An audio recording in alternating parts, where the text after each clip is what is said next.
every time we start to say he looks like he's leaving politics, there he is again, making news in politics. And you know, kind of here we go again, right? We saw this at the end of last year when there was talk of the budget bill, congressional Republicans reaching a compromise to fund the government. Musk kind of came out unexpectedly against that. I think we're seeing something similar, right? He's attempting, I think, to influence Congress here to at least shape this bill, if not torpedo it altogether, which of course puts him at odds in some sense with President Trump, although as you heard from Trump, right, Trump is also negotiating with Congress right now over the exact contents of the bill. So you think he actually has a goal with comments like this? He actually has a goal of shaping policy.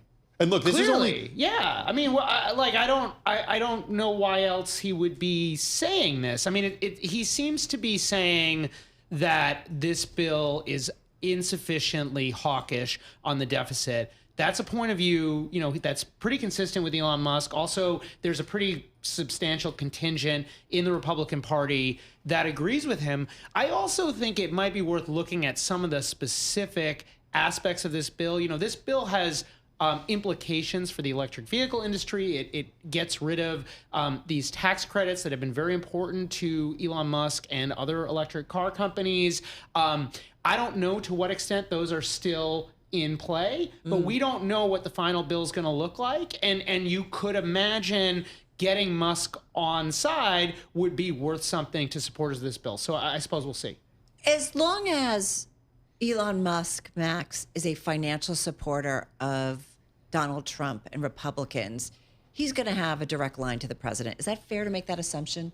Yeah, I think it is fair. And I think even in Trump's reaction here, you know, it's unclear to me from that clip whether Elon Musk is intending to criticize congressional Republicans or Donald Trump, although he did sort of mock the name, you know, Trump's big, beautiful bill formulation. Trump responding to it in a pretty accommodating way. Like he's not punching back. He's taking it like a criticism from a friend or something like that. Elon Musk is going to be is still very important to Donald Trump and to Republicans as a potential funder in the midterm elections, and as also a very, very visible supporter. Right? He you know, he's very polarizing now, but he's still a successful business person. You know, an American industrialist. You know, his support matters beyond money.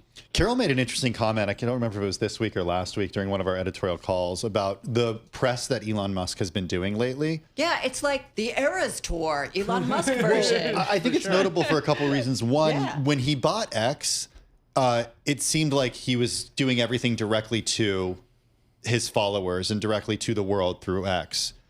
He put his head down and worked a lot with DOGE. There were some Fox interviews over that period of time. But as he's moved away from the White House and over the last few weeks, we've heard more and more from him, and especially through like quote unquote traditional like legacy media. That's what kills me, because you guys make fun of me at like my little Sunday morning shows that I watch, but it's Sunday morning. Right. It's a very mass wide audience. So I think what's going on is Musk is suffering a lot of blowback from customers, right? He talks all the time about, you know, the legacy media and the Democrats and his various sort of political adversaries.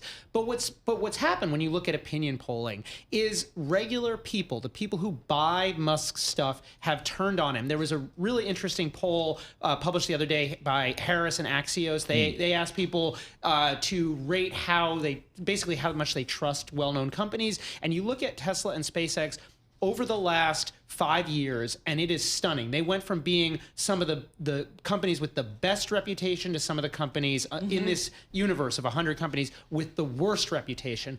And I think what he's trying to do is get both investors and consumers to focus on the other stuff, the non-political stuff. So we had this rocket launch yesterday, which, as you said, Tim, did not go very well for SpaceX, but there was a big media rollout. He did a bunch of interviews with various outlets. I assume although don't know for sure that this CBS interview was part of that.